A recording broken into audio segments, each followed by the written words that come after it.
दोस्तों नमस्कार आदाब। मैं आपका दोस्त तकमील अहमद। आज हम एनालिसिस करने चल रहे हैं जो हर कंपटीशन के लिए इम्पोर्टेंट होता है। परीक्षावाड़ी की एक बुक है, इसका एक तीसरा अध्याय है सामुदायिक अंतःक्रिया, जिसको इंग्लिश में कम्युनिटी इंटरेक्शन के नाम से जानते हैं। इसका हम इस चैप्टर के एनालिसिस करने चल रहे हैं।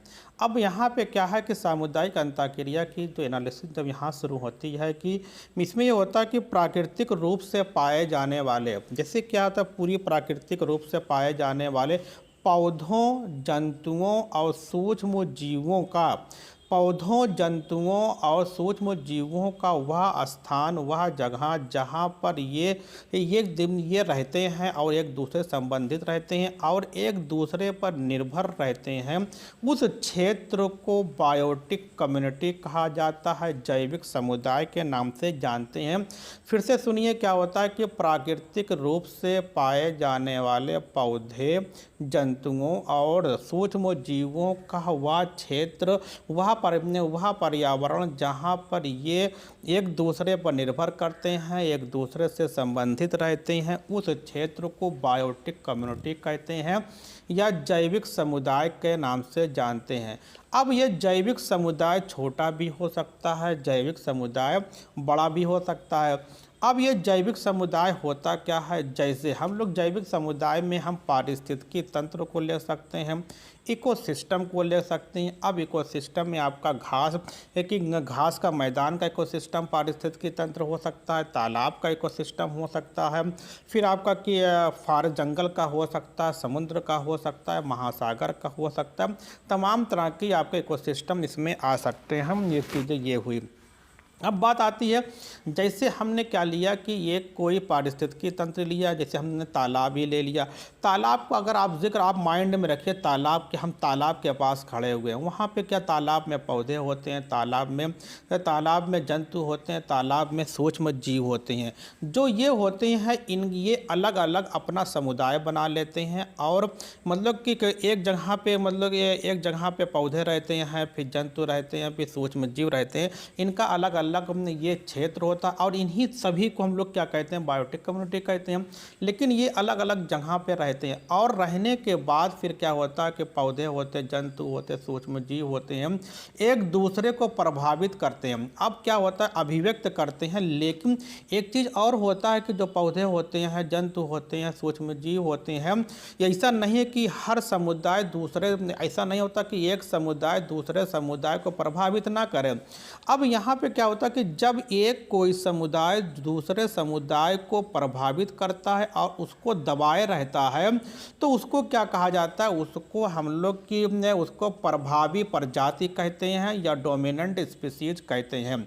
अब डोमिनेंट स्पीसीज को आप वहाँ पे समझिए, जैसे मान लीजिए कि हम लोग की धान गेहूँ की जो फसल बोते हैं, तो धान गेहूँ की जो फसल बोते हैं, जब बो के चले आते हैं तो उसमें क्या होता है, तमाम तरह के खरपतवार वहाँ पे उगने लगते हैं। तो ये खरपतवार उगते हैं, ये क्या होते हैं, कहीं ना कहीं धान गेहूँ के समानांतर अपने ग्रोथ कराते हैं और इनका ग्रोथ इतना ज़्यादा होता है, इनकी वृद्धि इतनी उससे ज़्यादा होती है, क्योंकि ये क्या करते हैं कि अधिक होने के बिना पे कि गेहूँ और धान के ग्रोथ को, वृद्धि को दबा देते हैं और अपने को बढ़ा देते हैं। तो यहाँ पे क्या होता है, ये जो आपका खरपतवार होता है, इसको हम लोग यहाँ पे डोमिनेंट स्पीसीज कहेंगे या प्रभावी प्रजाति कहते हैं। ये हर जगह होता है। जैसे अगर आप समझ सकते हो कि आपके मोहल्ले में है, आपके मोहल्ले में कोई है, तो ये कुछ लोग होते हैं कि हर तरीके से प्रभावी होते हैं, इकोनॉमिकली होते हैं, सामाजिक होते हैं, कहने मतलब हर तरीके से शिक्षा के क्षेत्र में होते हैं। तो इस तरीके से आगे होता है, तो उसका अपना क्षेत्र में प्रभाव होता है। उसको क्या कहेंगे कि यार इसका इस क्षेत्र में बहुत प्रभाव है, उसी को क्या बोलते हैं, डोमिनेंट है। लेकिन यहाँ पे समुदाय की बात करते हो कि पौधे की बात करते हैं, जंतु की बात करते हैं, सूक्ष्म जीव के बारे में बात करते हैं। तो ये जो एक दूसरे जो दूसरे को दबा देता है और आगे बढ़ जाता है, उसको बोलते हैं डोमिनेंट स्पीसीज के नाम से हम जानते हैं। ये बात हुई। अब बात आता है कि जो आपका जैविक समुदाय था, तो जो होता है। तो जैविक समुदाय उसे कहते हैं जहाँ पर प्राकृतिक रूप से पौधे होते हैं, जंतु होते हैं, सूक्ष्म जीव होते हैं, जहाँ पे ये मिलते हैं उसको जैविक समुदाय होते हैं। अब जो जैविक समुदाय में पौधे होते हैं, जंतु होते हैं, सूक्ष्म जीव होते हैं, इनमें ये आपस में अंतःक्रिया करते हैं, एक दूसरे से इंटरेक्शन होते हैं। और इंटरेक्शन क्यों होता है? दो चीज़ों के लिए होता है। ये परीक्षावाणी ने बहुत अच्छा इसमें लिखा है कि जो भी आपके जैविक समुदाय में है, बायोटिक कम्युनिटी में है, उसमें क्या करते हैं, एक इंटरेक्शन होता है। अंतःक्रिया क्यों होती है, किस लिए होती है, ये समझना होता है। वो इसलिए करते हैं कि वो ऊर्जा संसाधन के लिए और स्थान के लिए, जो भी आप इंटरेक्शन करते हो आपको ऊर्जा मिलनी चाहिए, एनर्जी मिलनी चाहिए और प्लेस मिलना चाहिए। इसी के लिए आप इंटरेक्शन करते हो। अगर जैसे आप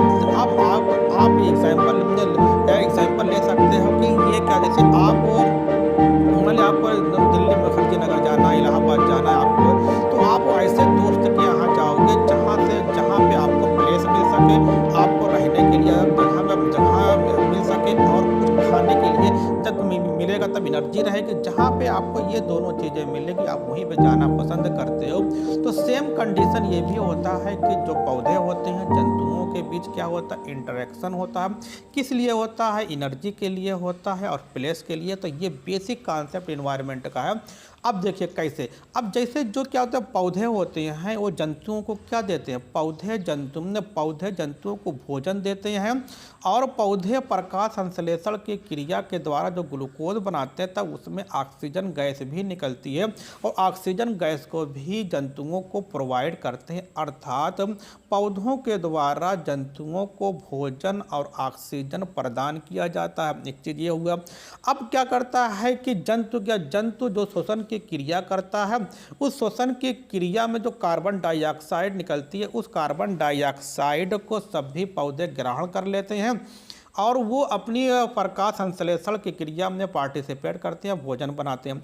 तो देख रहे हैं क्या हमने कि एक दूसरे को क्या कर रहे हैं कि इंटरेक्शन कर रहे हैं, वो एक दूसरे को कहीं ना कहीं सहायता कर रहे हैं। यही क्या होता है, इसको बोलते हैं इंटरेक्शन बोलते हैं। और आप जानते हैं कि ये कि बहुत सारे सूक्ष्म जीव होते हैं, जैसे आपका कि एक बैक्टीरिया होता है, राइजोबियम बैक्टीरिया होता है, जो प्लांट एक जो क्या होता है कि दाल के प्लांट होते हैं, उसके रूट में जाकर, उसके जड़ में जाकर नाइट्रोजन का फिक्सेशन करते हैं। तो यहाँ पे देख रहे हैं कि बैक्टीरिया भी कहीं ना कहीं पौधों को या प्रभावित करती है, उसको कोई ना कोई लाभ पहुँचाती है। तो rhizobium bacteria nitrogen fixation participate करती है। फिर क्या होता है कि जो जीव जंतु मर जाते हैं, पेड़ पौधे मर जाते हैं, उसको डिकम्पोज करने के लिए हमारी बैक्टीरिया ही आती है। तो देख रहे हैं कि कभी जितने भी हम हमारे बायोटिक कम्युनिटी थे, बायोटिक कम्युनिटी में तीन चीज़ें होती हैं, पौधे होते हैं, जंतु होते हैं, सूक्ष्म जीव होते हैं, प्लांट है, एनिमल है, माइक्रो ऑर्गेनिज्म। एक दूसरे से कहीं ना कहीं इंटरकनेक्ट है और एक दूसरे को प्रभावित करते हैं। और किस लिए प्रभावित करते हैं? वो उनको क्या चाहिए, प्लेस चाहिए और एनर्जी चाहिए, एक दूसरे को इंटरेक्शन करते हैं। इस तरीके से क्या होता है कि एक साइकिल बन जाती है। इस तरीके से पूरा सिस्टम हमको चलता रहता है। इसी को क्या कहा जाता है? इसी को हम एक कम्युनिटी इंटरेक्शन कहते हैं। अब हम क्या पढ़ेंगे अगली वीडियो में, हम देखेंगे कि इसमें क्या होता है कि जो कम्युनिटी इंटरेक्शन होता है वो दो तरीके का होता है। एक पॉजिटिव होता है, एक नेगेटिव होता है, एक धनात्मक अंतःक्रिया होती है, एक ऋणात्मक अंतःक्रिया होती है। इसको हम लोग अगले वीडियो में शुरू करेंगे। तो आज का हमारा मेन मकसद था कि इंटरेक्शन, कि कम्युनिटी इंटरेक्शन क्या होता है, पौधे किस तरीके से जंतुओं को प्रभावित करते हैं, जंतुओं को कैसे मतलब बैक्टीरिया मतलब सूक्ष्म जीव प्रभावित करते हैं। आप देखते हैं तमाम कि आज के मौजूदा परिप्रेक्ष्य में ये वायरस है, वायरस भी क्या एक माइक्रो ऑर्गेनिज्म है, सूक्ष्म जीव, ये भी क्या पूरी दुनिया को प्रभावित किए हैं। तो इस तरीके के उसमें रोग भी, वो हमको रोग भी देते हैं। तो तमाम तरह की ऐसी चीज़ें होती हैं जिसको हम लोग इंटरेक्शन कहते हैं। ये एक बेसिक कॉन्सेप्ट था। इसके बाद हम कम्युनिटी इंटरेक्शन के टॉपिक को लेकर आएंगे जो आपको समझने में आसानी होगी। Okay, thanks. फिर मिलते हैं एक नए वीडियो के साथ, नए टॉपिक के साथ। हमारे प्लीज़, देखिए मैं वीडियो में जल्दी ये नहीं कहता हूँ आप हमारे वीडियो को सब्सक्राइब कर दीजिए, लेकिन कहता हूँ आप सब्सक्राइब कर दीजिए।